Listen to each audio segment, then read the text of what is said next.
Tem dois jeitos de aproveitar uma certificação financeira: estudando para passar, estudando para aprender.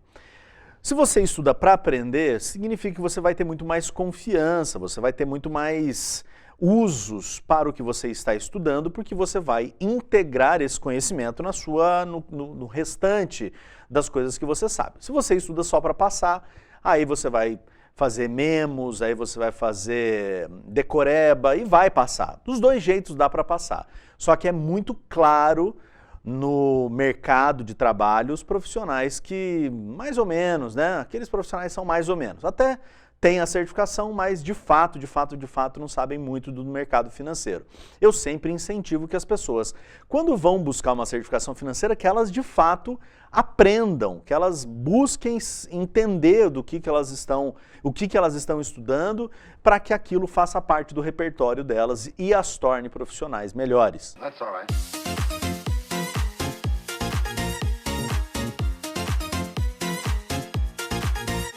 Olá, tudo bem? Eu me chamo Rodrigo Bastos Monteiro, sou um professor de administração e de economia que nesse canal sempre traz vídeos relacionados ao mercado financeiro, empresas e gestão. Nesse vídeo eu vou responder 3 questões do capítulo 3 da prova para a certificação Ambima CPA 20, porque essas questões relacionam-se à economia e finanças. O capítulo 3 é um capítulo que pede o domínio sobre princípios de economia e o princípio sobre finança. Então, bem interessante.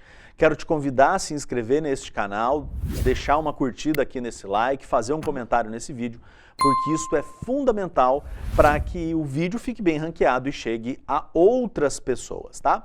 Então, como eu já disse, é um vídeo sobre princípios de economia, e aí eu trago aqui uma primeira questão, uma primeira questão neste vídeo, mas como você está vendo, ela começa na 21, porque eu tenho outros vídeos aqui numa playlist, dentro da playlist CPA 10, CPA 20 e CEA, que estão diversos outros simulados, você pode ir lá consultar se você quiser. Tudo bem? Então aqui nesse primeiro vídeo, superávit no balanço de pagamento significa o quê? Então, um superávit no balanço de pagamentos, superávit a gente já sabe, é quando uma entrada de recursos é maior do que a saída de recursos, ou seja, é um saldo positivo, então é um superávit, é um saldo positivo.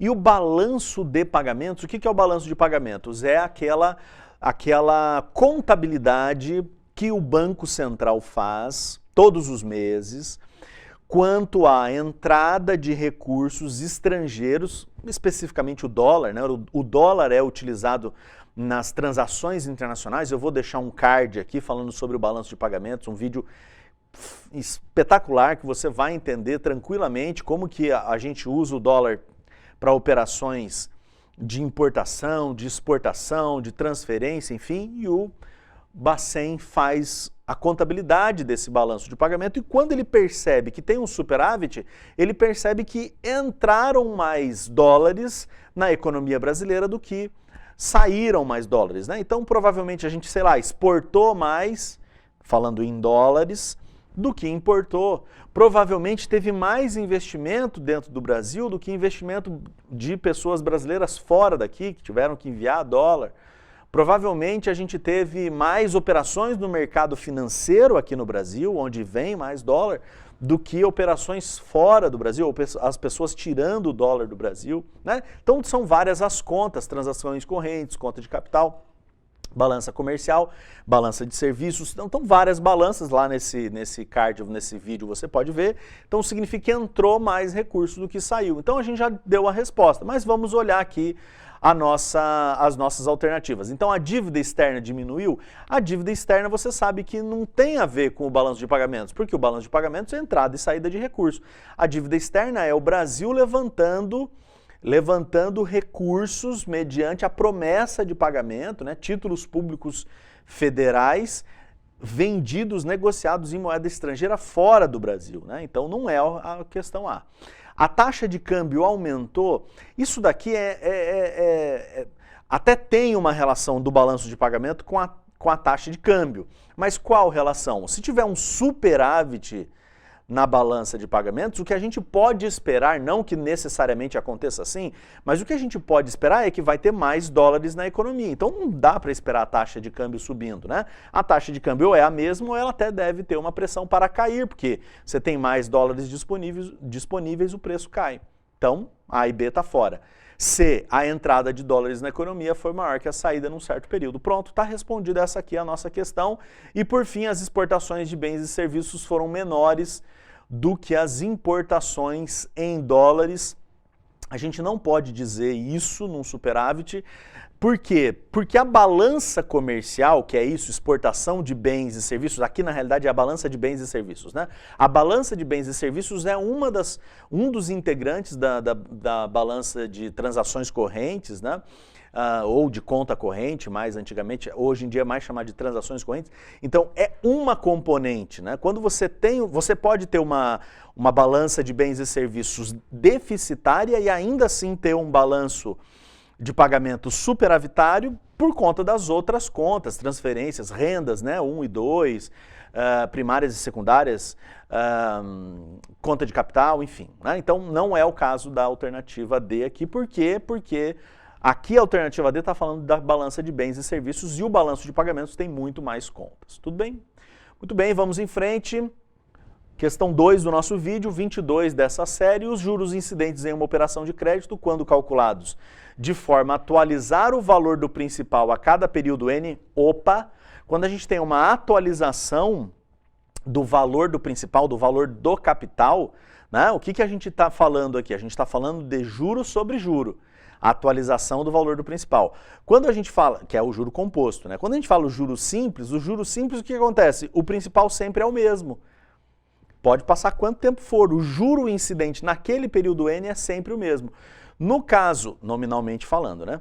No caso do juro composto não é verdade, porque embora a taxa seja a mesma, na medida que o tempo passa, os juros devidos eles são incorporados ao principal, então nominalmente, a cada N você tem um pagamento de juros específico, e quanto maior, maior, né? Quanto maior o número de N's, maior é o volume de pagamentos também. Então a gente já sabe que aqui a gente está falando de juro composto. Então, neste caso, estes juros incidentes numa operação de crédito, quando é uma operação que atualiza o valor do capital, tem que comportamento? Aumentam acima de uma taxa proporcional? Pronto, já é a nossa resposta. Aumentam acima de uma taxa proporcional. Você sabe que ele vai, se for uma taxa proporcional, a gente já sabe que é juros simples, né? Ele aumenta numa taxa linear. Quando tem esse caso do juro sobre juros, a gente sabe que a taxa é exponencial, então vai aumentar muito mais. A gente já tem aqui a nossa resposta. Mas vamos ver as outras, né? Alternativa B, aumentam de maneira imprevisível. Não é verdade, como você tem a taxa, como você tem o valor inicial, como você tem o prazo, você consegue prever, predizer, né, estabelecer a rota de aumento dos juros, sem problema nenhum. Aumentam o prazo médio, não é verdade, né? Porque o prazo médio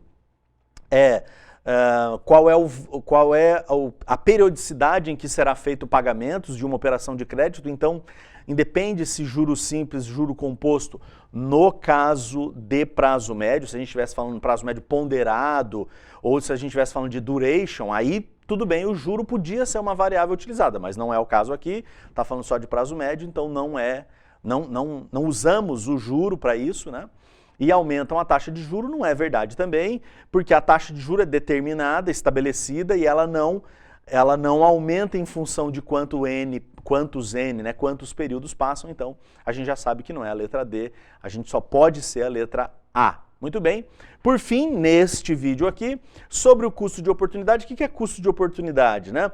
É aquela alternativa que uma pessoa abriu mão para poder fazer um certo investimento. O custo de oportunidade é a taxa livre de risco mais o risco específico daquele negócio, um prêmio pelo risco específico daquele negócio, eu junto e eu tenho o custo de oportunidade. Para explorar essa oportunidade, eu tenho uma expectativa mínima de retorno, né?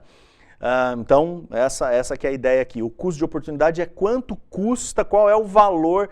Para eu abrir mão de alternativas com menos risco, eu exijo X, que é o custo de oportunidade, para aplicação num certo investimento, né? Então é o custo do capital próprio? É o custo do capital próprio, com certeza absoluta o custo de oportunidade é o custo do capital próprio. É quanto o investidor exige para abrir mão de outro investimento com menor risco? Certa resposta também. Demonstra o quanto de risco percebido o investidor mensurou em seu retorno pretendido? Também é isso, também é isso. Então todas aqui estão certas, né?